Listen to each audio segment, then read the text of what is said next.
অঙ্ক শর্টকাটে করা বা স্পিডে করার জন্য পার্সেন্ট ভীষণ ভীষণ গুরুত্বপূর্ণ। আর এই পার্সেন্টেজের বিশেষ কিছু অঙ্ক করার জন্য সেট থিওরি বা ভেন ডায়াগ্রাম আমাদের জানা ভীষণ জরুরি। তো এর আগের ক্লাসে আপনারা সেট থিওরি এবং ভেন ডায়াগ্রাম বেসিক ব্যাপারগুলো ডিটেলে শিখেছেন।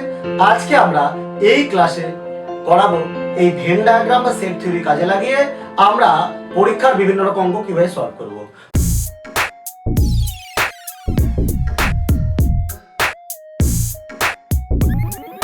নমস্কার, আমি গৌতম বিশ্বাস, লক্ষ্যভেদ একাডেমির পক্ষ থেকে। লক্ষ্যভেদ academy, success needs proper guidance.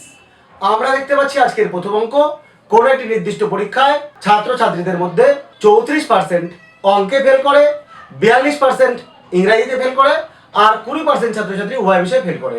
প্রশ্ন হচ্ছে উভয় বিষয়ে কতজন ছাত্রছাত্রী পাস করেছিল। আমরা দেখতে পাচ্ছি অঙ্কটায় দেওয়া আছে 20% উভয় বিষয়ে ফেল করেছে, অঙ্কে 34% ফেল করেছে, ইংরেজিতে 42% ফেল করেছে। তো আমরা ফেলের একটা সেট বানাচ্ছি। 20% যেহেতু উভয় বিষয়ে ফেল, তাহলে অঙ্ক আর ইংরেজি যেখানে তাদের কমন ইন্টারসেকশন যে জায়গাটা, সেখানে আমরা আগে 20 বসাবো। ভালো কথা। এবার এই 20 আর এইদিকে শুধু অঙ্কে ফেল, এটা হচ্ছে উভয় বিষয়ে ফেল, এটা শুধু অঙ্কে ফেল, এই দুটো মিলে মোট অঙ্কে ফেল হবে। তো এবার অঙ্কে যেহেতু 34%, তো 20 চলে গেল, এখানে পড়ে থাকলো 14। দেখুন 14 আর 20 34, মোট অঙ্কে ফেল। এবার ইংরেজিতে 42, তো এখানে 20 হলে এখানে 22 হবে। তাহলে আমরা কি পেলাম, এই 14 যোগ 20 আর যোগ 22 সবগুলো যদি যোগ করি আমরা পাচ্ছি 56%। তাহলে 56% মোট ফেল করেছে, বাকিরা পাস করেছে। তো 100 বিয়োগ 56 করব, এটা যদি করি তাহলে 44% হবে আমার এই ওই গোলের বাইরে, মানে ইউনিভার্সাল সেটের অংশ, যেটা ফেলের কমপ্লিমেন্ট। এই ফেলের কমপ্লিমেন্ট যেটা 44%। তাহলে উভয় বিষয়ে পাস, এই উভয় বিষয়ে পাস করবে 44%।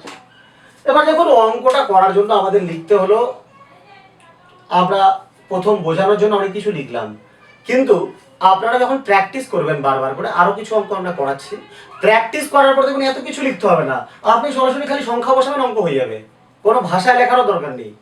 আমরা দেখতে পাচ্ছি 2 নম্বর অঙ্ক, কোনো হোস্টেলের ছাত্রদের মধ্যে 60% ছাত্র আমিষ খাবার খায়, 30% ছাত্র নিরামিষ খাবার খায়, 15% ছাত্র উভয় প্রকার খাবারই খায়। এবার ওই ছাত্রাবাসে যদি মোট 96 জন ছাত্র থাকে, তাহলে কতজন ছাত্র কোনো খাবারই খায় না? খাবার খায়, তার সেটটা বানালাম। এটা নিরামিষ, এটা আমিষ, তো উভয় খায় 15, আমিষ 60, মানে এখানে 45, আর নিরামিষ হচ্ছে 30, তাহলে এখানে 15, কত আসলো? 45, 15, 60 আর 15 75, তাহলে টোটাল খাবার খায় 75, এই টোটালটা আসলো 75, 75। তাহলে খায় না কতজন? কোনো খাবারই খায় না কতজন? 100 বিয়োগ 75 মানে 25%। খাওয়ার কমপ্লিমেন্ট, খায় না, তাহলে খেলো না 25 জন। এটাই হচ্ছে আমার অ্যান্সার।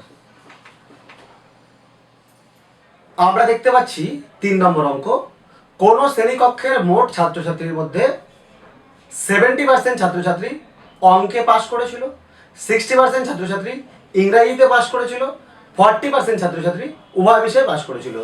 যদি 25 জন ছাত্রছাত্রী উভয় বিষয়ে ফেল করে থাকে, তাহলে ওই শ্রেণীকক্ষের মোট ছাত্রছাত্রীর সংখ্যা কত? অঙ্কে মোট কতজন পাস করেছিল, ইংরেজিতে মোট কতজন ফেল করেছিল। অঙ্কে 70, ইংরেজিতে 60, উভয় বিষয়ে 40, উভয় বিষয়ে ফেল 25 জন। পরে সংখ্যা আমরা যাচ্ছি।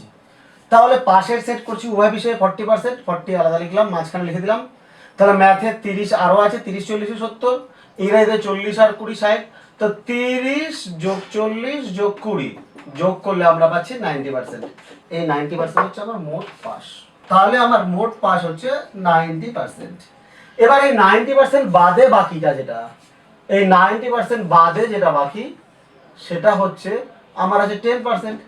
এই যে 10%, এই যে আমার 10%, এই 10%টা হচ্ছে উভয় বিষয়ে ফেল। 10% হচ্ছে আমার উভয় বিষয়ে ফেল। এবার অঙ্কে 70% পাস করেছিল, তাহলে ফেল কত? 60% করেছিল।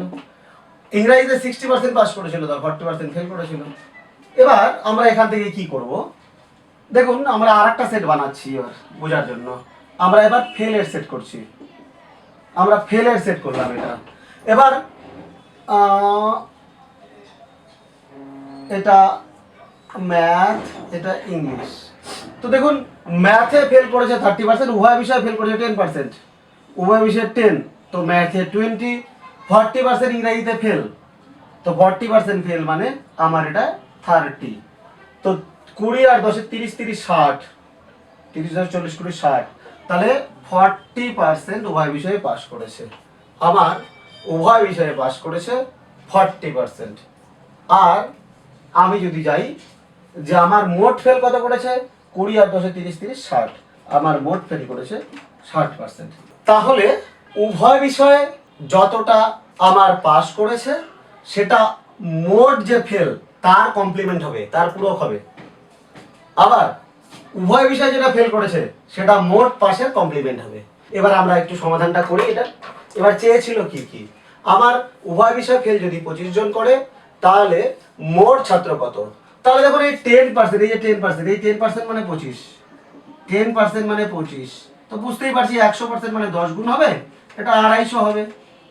তাহলে এটা হচ্ছে আমার মোট ছাত্র, এটা আমার।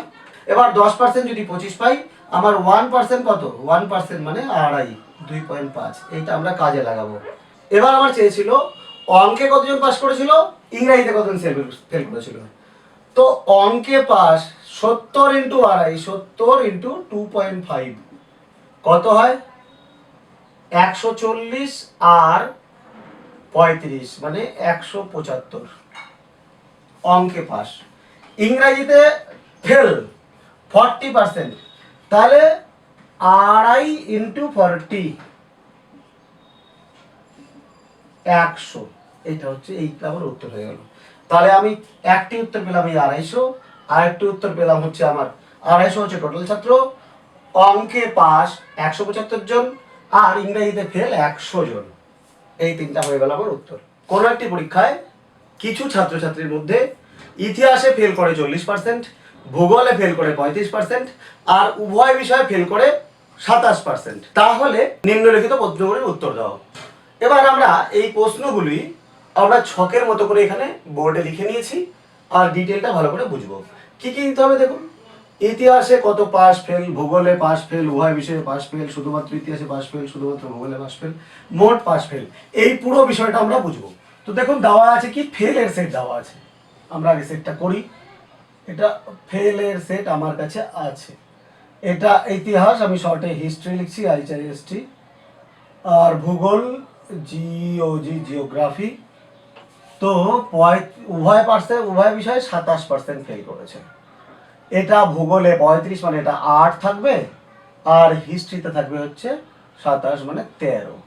এবার যোগ যদি করি 13 27 40 আর 8 48, এই টোটালটা হচ্ছে 48, 13 27 আর 8 টোটাল 48, 48 তাহলে এখানে থাকবে 52। ঠিক আছে, এইবার আমরা অঙ্ক করি। আমার প্রথম প্রশ্ন, ইতিহাসে পাস কতজন করেছে, ফেল কতজন করেছে। আমি দেখতে পাচ্ছি ইতিহাসে ফেল করেছে 13 আর 27 40 জন। তো মোট ছাত্রছাত্রী সংখ্যা 100%, 100-র মধ্যে 40% যদি ইতিহাসে ফেল করে, দেওয়া ছিল ইতিহাসে ফেল করেছে 40%, তাহলে পাস করেছে কত, 100 থেকে 40 বিয়োগ করবো 60%। ঠিক আছে। 2 নম্বর, ভূগোলে আবার দেওয়া ছিল 35% ফেল করেছে, 35% ফেল করেছে। তো পাস কতজন করেছে দেখুন, 35% ফেল মানে কি, ভূগোলে সবুজটা ফেল, পাস কত, পাস হচ্ছে 35 বাদে বাকি 65 হবে। দেখুন এই যে 13 আর 52, 13 আর 52,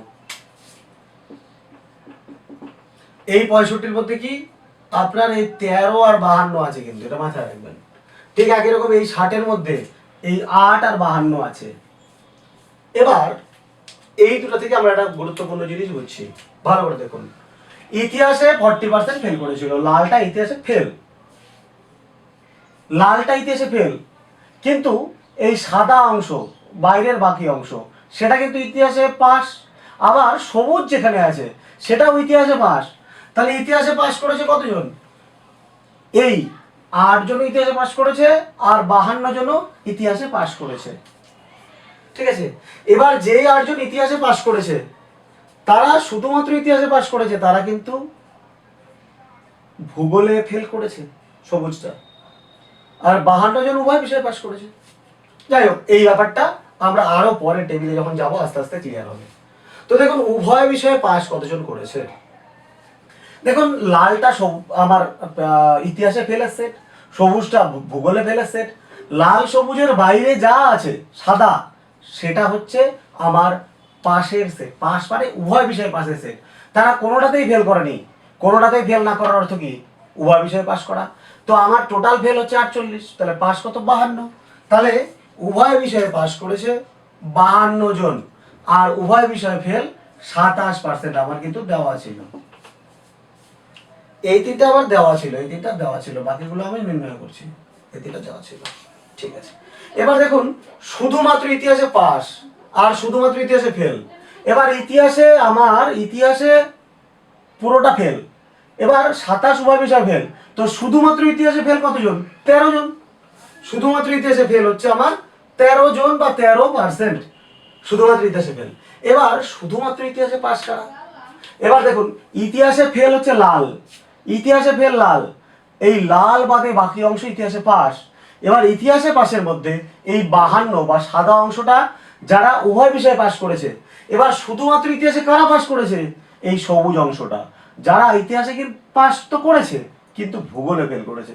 তো ভূগোলে ফেল মানে কি? শুধুমাত্র ইতিহাসে পাস। তাহলে আমার শুধুমাত্র ইতিহাসে পাস কত? 8%, সবুজ অংশটা। এবার আসি আমরা শুধুমাত্র ভূগোলে ফেল। আবার দেখুন ভূগোলে ফেল কত? 27 35%, 27% উভয়। তো শুধুমাত্র ভূগোলে ফেল কত? শুধুমাত্র ভূগোলে ফেল 8%, এটা দেওয়া আছে, আমরা যেটা দেওয়া আছে সেখান থেকে করলাম। এবার এই 8% বাদে, এই ফেল বাদে আমার 27 8 35, এই 8% বাদে 27% উভয় বিষয়ে ফেল। তাহলে ভূগোলে পাস কত? এই 27 35 বাদে বাকি সব 65%। 65-র মধ্যে 52 উভয় বিষয়ে পাস। তো শুধুমাত্র ভূগোলে পাস কত? এই 13 জন, যেই 13 জন কি ইতিহাসে ফেল করেছে কিন্তু ভূগোলে পাস করেছে, সেটা হচ্ছে 13%। 13%। এবার মোট পাস, মোট পাস দেখুন আমার এটা মোট ফেলের সেট। এমন ভাবে আমি এই মোট পাসের একটা সেট বের করতে পারি, পাসের সেট করতে পারি। পাসের সেট কি এরকম হবে। এবার আমি দেখতে পাচ্ছি উভয় বিষয়ে পাস হচ্ছে আমার 52, আমি অঙ্ক থেকে করছি, উভয় বিষয়ে পাস 52। এবার দেখুন ইতিহাসে ফেল করেছে 40, তো ইতিহাসে পাস 60। তো 52 আমার ইতিহাসে পাস যদি টোটাল 60 করে, 52 জন উভয় হয়েছে, তাহলে 8%। হিস্ট্রিতে পাস 8%, হিস্ট্রিতে পাস দেখে নিন, শুধুমাত্র ইতিহাসে পাস 8%। আচ্ছা ভূগোলে পাস, ভূগোলে পাস কত? আমার ভূগোলে 35% ফেল, তাহলে পাস 65%। 65-র মধ্যে 52 চলে গেলে আমার কি থাকবে? 13। এবার দেখে নিই যে 13%, শুধুমাত্র শুধুমাত্র ভূগোলে পাস 13%। ভালো কথা। তাহলে 8 52 13, আর এইদিকে ছিল আমার 27। দেখেন 52 8 60 আর 13 কত হয়? 60 আর 13 73 আর 27, 27, তাহলে উভয় বিষয়ে ফেল। ভালো কথা। এবার আমার যেটা লাগবে সেটা একটু দেখুন, সেটা হচ্ছে মোট পাস তাহলে কতজন করেছে। এই যে যোগফলটা মোট পাস, দেখুন 8 আর 52 60 আর 13 73, তাহলে মোট পাস করেছে 73%।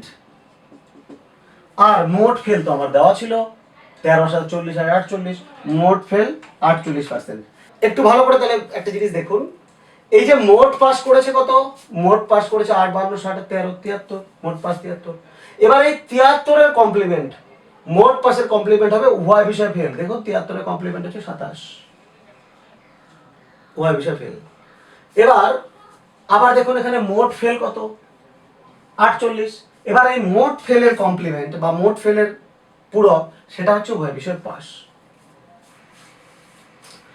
তো আমরা এই ভেন ডায়াগ্রাম যদি ভালো করে বুঝি তাহলে কিন্তু আমার পরীক্ষায় এই এই ধরনের প্রশ্ন, পাস ফেল পার্সেন্টেজের প্রশ্ন যত কঠিনই আসুক আমরা কিন্তু খুব সহজেই সমাধান করে দিয়ে আসতে পারবো।